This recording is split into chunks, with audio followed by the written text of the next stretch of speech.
We have a piece of evidence from some years later in 1535, when she was Queen of England, that sheds some light on the relationship with the French royal family, and Marguerite in particular.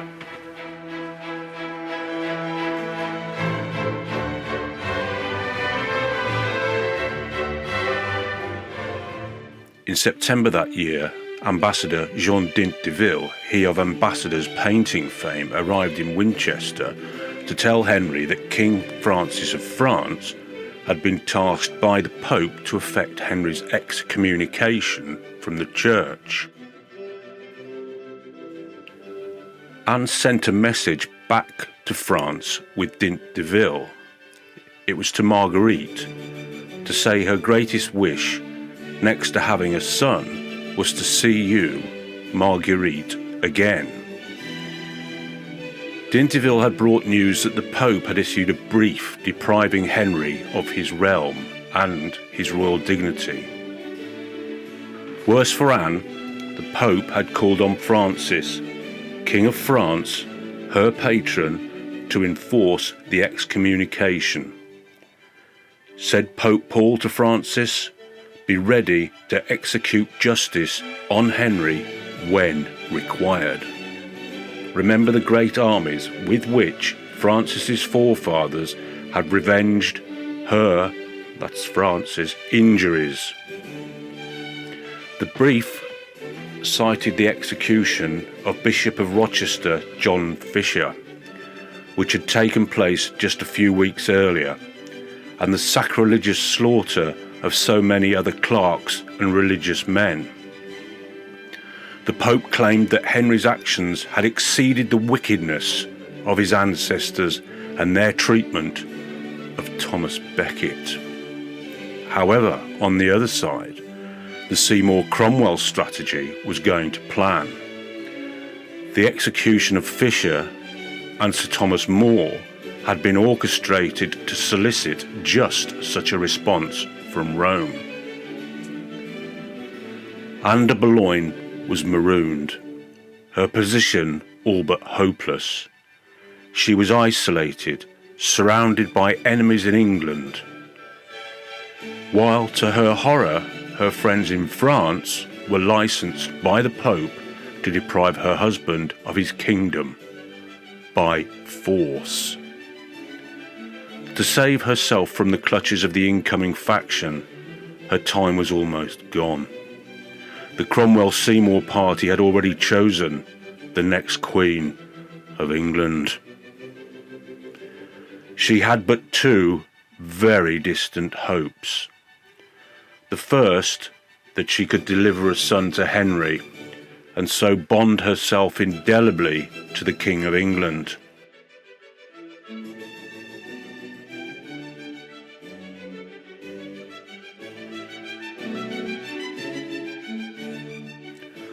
Or that she returned to her home kingdom, the Kingdom of France.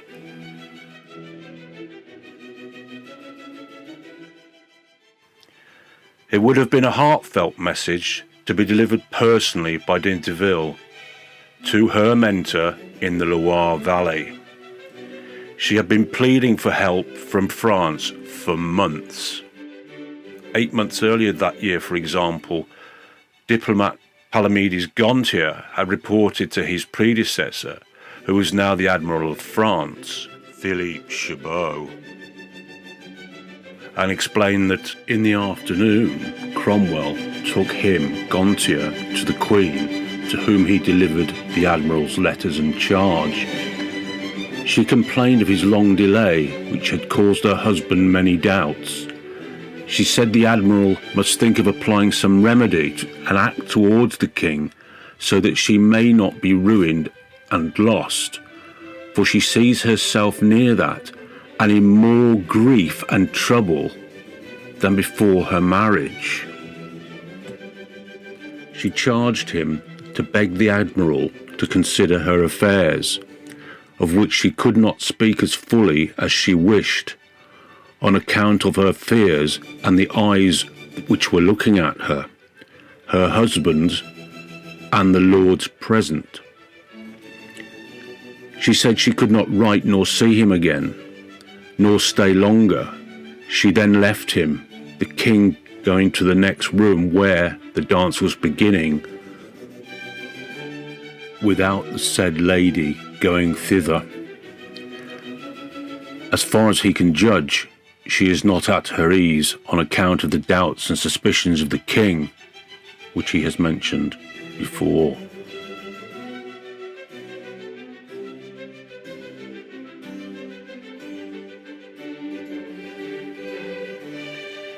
In September then, Anne was returning slowly to Windsor with the royal progress, that is to say the royal tour, which had travelled through the western counties of England.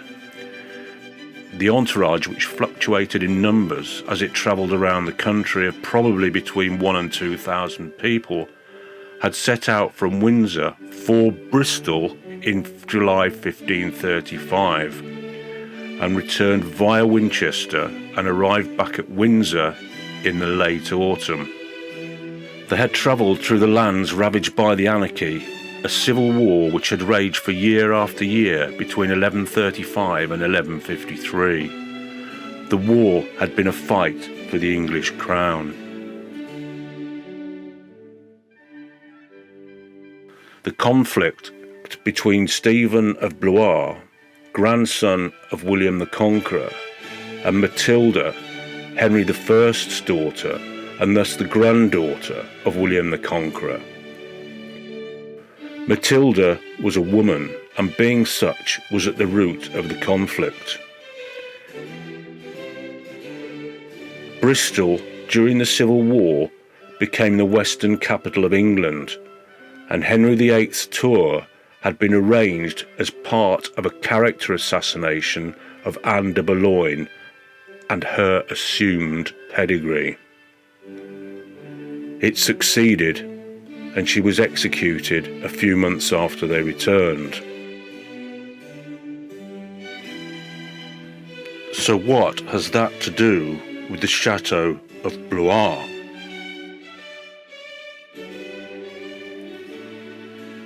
Well, it's inconceivable that during her time there, Anne did not learn some of its history. It's almost as inconceivable that she and her family did not know the history of the chateau before she even arrived there. And perhaps she even went to the Chateau of Loire because of its history. The first record of a building on the site was a castle built by the Counts of Loire in the 800s. Over the following centuries, it was developed by successive counts, one of which was Stephen, that same Stephen of the anarchy. Stephen was much inspired to claim the kingdom of England by his wife Maud. Maud was the Countess of Boulogne, daughter of Count Eustace of Boulogne. Eustace played a very significant part in the conquest of 1066. As a consequence, as a reward, he became one of the wealthiest landowners in England, with holdings all over the kingdom, including Kent and even more extensively in Norfolk and Suffolk. A glance at the online National Archives records shows dozens and dozens, indeed hundreds and hundreds of land records in the name of Eustace Boulogne all over England.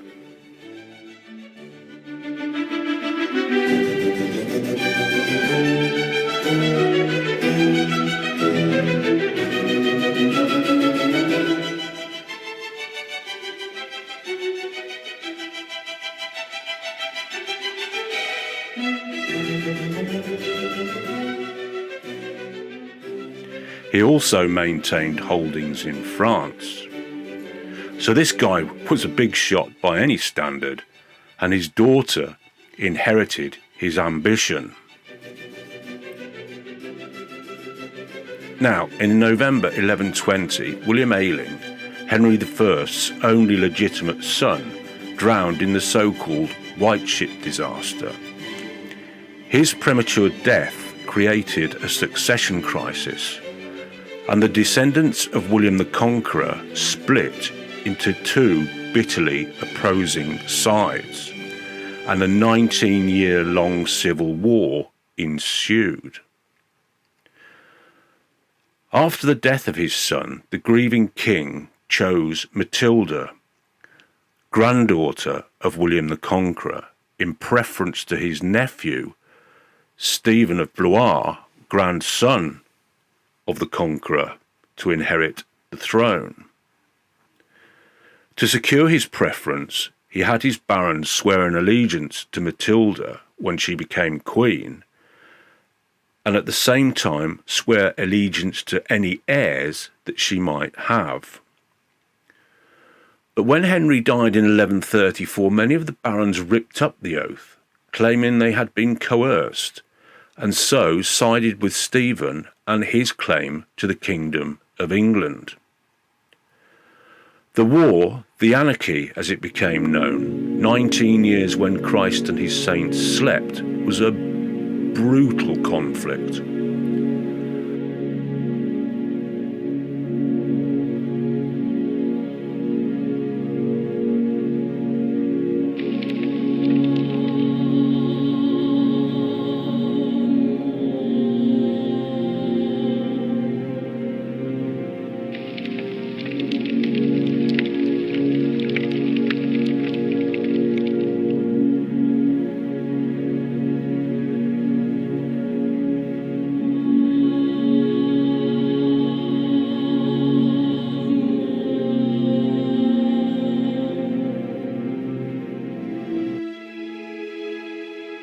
Matilda and her half-brother Robert of Gloucester led one side, and Stephen of Blois, his Queen Countess of Boulogne, and their son, another Eustace de Boulogne, led the other side.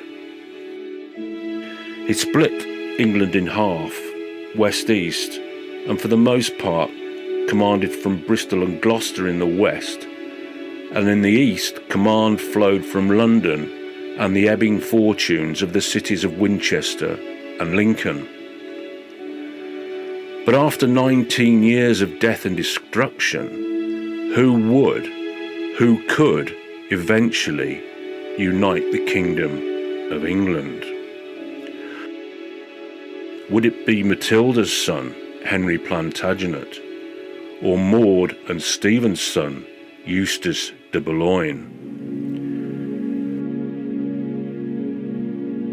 Eventually, Matilda with her half-brother Robert emerged victors, but it had been so close, oh so close. The conflict over 3 decades could have gone either way. If Matilda had lost, England would have a very different history. The Plantagenet dynasty would never have existed, and Eustace would have been the first king of the de Boulogne dynasty. Victory, however, did not unite the kingdom, but served only to deepen a pre-existing east-west split. Wales, over the preceding centuries, had become the home of the descendants of the first Britons of the Isles. Wales had never been conquered by the Anglo-Saxons. It had never been conquered by Roman Catholicism. It was never conquered by the Normans. That is to say, the people never became English, never became Roman Catholic, and had no wish to become Anglo-Norman. An inherent defiance of external authority. They were anti-English, anti-Roman Catholic, anti-clerical, anti-papal, and anti-French.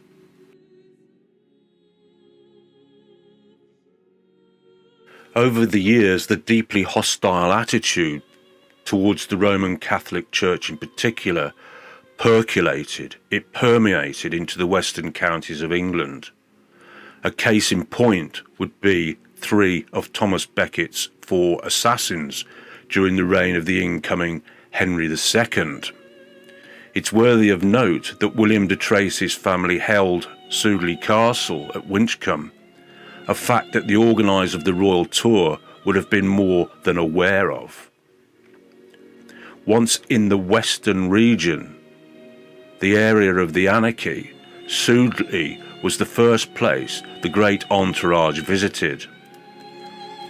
It's worthy of note that in the 1540s it became the home of Jane Seymour's brother, Thomas Seymour, and his new bride, the King's widow, Catherine Parr.